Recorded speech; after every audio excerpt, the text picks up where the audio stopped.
Hello दोस्तों, नमस्कार, जय माता दी। दोस्तों, इस वीडियो में हम आपको बताएंगे छठ का व्रत रखने वाले को छठ माता को कौन से फल नहीं चढ़ाने चाहिए और कौन से फल चढ़ाने चाहिए। छठ व्रत रखते समय कौन सी गलती नहीं करनी चाहिए, सभी जानकारी इस वीडियो में देने वाले हैं, तो वीडियो को लाइक, चैनल को सब्सक्राइब जरूर कर दें। दोस्तों, छठ महापर्व की शुरुआत हो चुकी है। पूजा 4 दिनों तक चलती है, जो कि नहाय खाए से शुरू होता है और छठ के दिन सूर्य को अर्घ्य देकर व्रत का समापन होता है। छठ की तैयारी में जुटे लोग सामान की खरीदारी शुरू कर देते हैं। वहीं इस पर्व में फल फूल सहित कई पूजन सामग्री खरीदी जाती है। यदि आप भी छठ पूजा कर रहे हैं या फिर पहली बार कर रहे हैं, तो पूजा में इन 6 फलों को लाना ना भूलें।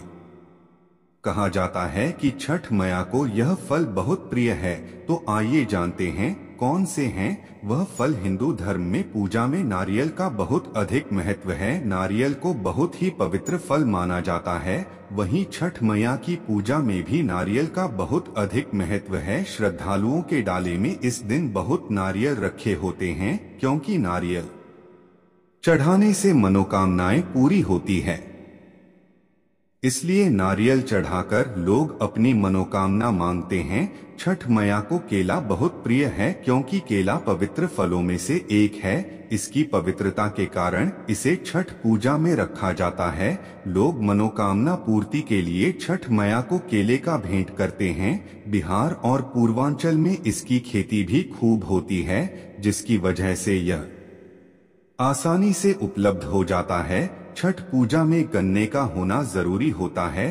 कई जगहों पर गन्ने का घर बनाया जाता है, जिसके नीचे छठ मैया की पूजा व आरती की जाती है। कहा जाता है कि इस तरह पूजा करने से घर में आनंद और समृद्धि आती है। गन्ना का बाहरी भाग बहुत सख्त होता है। पशु पक्षी भी इस से झूठा नहीं कर पाते। यह पूरी तरह पवित्र होता है, इसलिए यह छठ मैया को बहुत प्रिय होता है। दाब नींबू को छठ पूजा में बहुत अधिक महत्व माना जाता है। सामान्य नींबू से बड़े आकार का एक नींबू होता है, उसे दाब नींबू कहते हैं। इसका स्वाद खट्टा मीठा होता है। यह आकार में बहुत बड़ा और इसका आवरण बहुत मोटा होता है। इस कारण से पक्षी या पशु झूठा नहीं करते हैं। इसकी पवित्रता बनी रहती है। यही कारण है कि छठ मैया को दाब नींबू बहुत प्रिय है। सुपारी बेहद सख्त फल है, इसके बिना कोई पूजा पूरी नहीं मानी जाती है। इसलिए इस छठ मैया की पूजा में भी रखा जाता है। बेहद सख्त और आवरण में रहने की वजह से इसे भी पशु पक्षी झूठा नहीं कर पाते। यह पवित्र फल में गिना जाता है, इसलिए यह छठ मैया को प्रिय है। जल में फैलने वाला फल है। जल सिंघाड़ा यह माता लक्ष्मी को भी प्रिय है। जल में होने के कारण यह बहुत पवित्र मोटे आवरण होने की वजह से यह किसी पशु पक्षी द्वारा झूठा फल नहीं माना जाता है। इसलिए यह छठी मैया को प्रिय फल होता है। इसे भी पूजा में जरूर रखना चाहिए। छठ के व्रत में यह गलती नहीं करें। छठ माता क्रोधित हो जाती है। सूरज को अर्घ्य देते वक्त न करें भूल। छठ पूजा के पर्व पर सूरज को अर्घ्य देते वक्त किसी भी तरह के शीशे या स्टील के बर्तन का इस्तेमाल नहीं करना चाहिए। सूरज को अर्घ्य दिया बिना यह पर्व अधूरा माना जाता है। साफ सफाई का रखें ध्यान।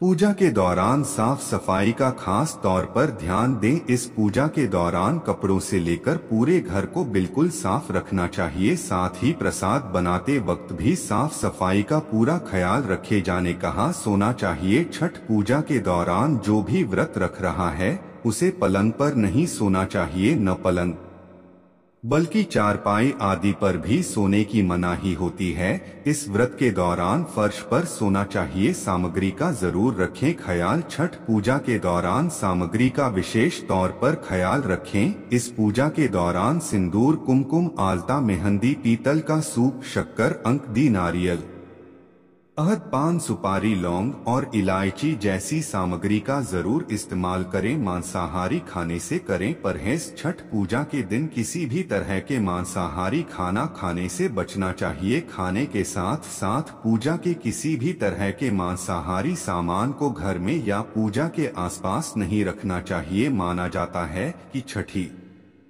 ऐसा करने से नाराज हो जाती है। छठ पूजा पर महिलाओं की मांग में सिंदूर भरने के पीछे कई मान्यताएं हैं। मान्यताओं के मुताबिक जो स्त्री अपनी मांग के सिंदूर को बालों में छुपा लेती हैं, उनका पति समाज में भी छुप जाता है।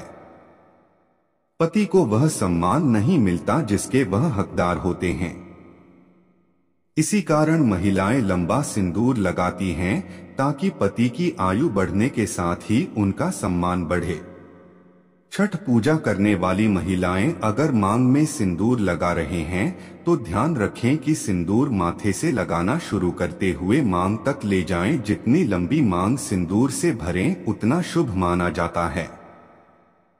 कई महिलाएं नाक से लेकर पीछे मांग तक सिंदूर भरती है। मांग में सिंदूर भरतने को लेकर यूपी बिहार में अलग अलग मान्यताएं हैं। मांग में सिंदूर की लंबाई पति की लंबी उम्र का प्रतीक है। महिलाएं छठ पूजा के दौरान पीला सिंदूर जरूर लगाएं। छठ के पर्व में नाक से शुरू करते हुए सिंदूर लगाएं और मांग भरे सिंदूर गाढ़ा होना चाहिए। सिंदूर लगाकर के लिए माचिस की तीली का इस्तेमाल कर सकती है। सिंदूर महिलाओं के सुहाग की निशानी होती है और पति की लंबी आयु का प्रतीक है। सुहागिन के 16 श्रृंगार में से एक सबसे अहम सिंदूर है जिसका पूजा में होना अनिवार्य है। 36 घंटे का यह कठिन निर्जल व्रत गर्भवती, धात्री एवं मधुमेह से पीड़ित महिलाओं के स्वास्थ्य के लिए हानिकारक हो सकता है।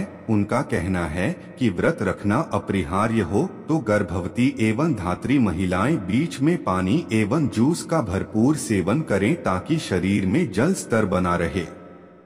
ऐसा न करने पर तमाम दुष्परिणाम संभावित है। उन्होंने सामान्य व्रती महिलाओं को व्रत के प्रारंभ होने के पूर्व भरपूर मात्रा में पानी एवं फलों के जूस का सेवन करने की सलाह दी है। शुगर से ग्रसित महिलाओं को उन्होंने व्रत से दूर रहने की सलाह दी है। व्रत न तो छिपाने की दशा में उन्होंने व्रत प्रारंभ होने के पूर्व दवा का सेवन न करने को कहा है। व्रत तोड़ दिया रहने या पारण के दौरान उन्होंने शुगर से पीड़ित महिलाओं को हल्का खाना लेने को कहा है। पारण के दौरान या बाद में दवा का सेवन करने को कहा है। चेतावनी दी कि व्रत टूटते ही शुगर की दवा खाली पेट कदापि न लें। छठ व्रत कथा दिवाली के 6 दिन बाद मनाया जाता है। छठ के महाव्रत को करना अत्यंत पुण्यदायक है। छठ व्रत सबसे महत्वपूर्ण रात्रि कार्तिक शुक्ल षष्ठी तिथि को होता है। सूर्योपासना का यह महापर्व 4 दिनों तक मनाया जाता है। छठ पर्व के लिए कई कथाएं प्रचलित हैं, किंतु पौराणिक शास्त्रों में इसे देवी द्रौपदी से जोड़कर देखा जाता है। मान्यता है कि जब पांडव जुए में अपना सारा राजपाट हार गए तब द्रौपदी ने छठ का व्रत रखा था। द्रौपदी के व्रत के फल से पांडवों को अपना राजपाट वापस मिल गया था। इसी तरह छठ का व्रत करने से लोगों के घरों में समृद्धि और सूखा आता है। छठ मुख्य रूप से बिहार, झारखंड, उत्तर प्रदेश सहित कई क्षेत्रों में छठ का महत्व है। छठ पूजा या सूर्य षष्ठी या छठ व्रत में सूर्य भगवान की पूजा होती है और धरती पर लोगों के सुखी जीवन के लिए सूर्य देव के प्रति आभार व्यक्त किया जाता है। सूर्य देव को ऊर्जा और जीवन शक्ति का देवता माना जाता है, इसलिए छठ पर्व पर समृद्धि के लिए पूजा की जाती है। सूर्य की पूजा से विभिन्न बीमारियों का इलाज संभव है। सूर्य पूजा के साथ स्नान किया जाता है, इससे कुष्ठ रोग जैसी गंभीर रोग भी दूर हो जाते हैं।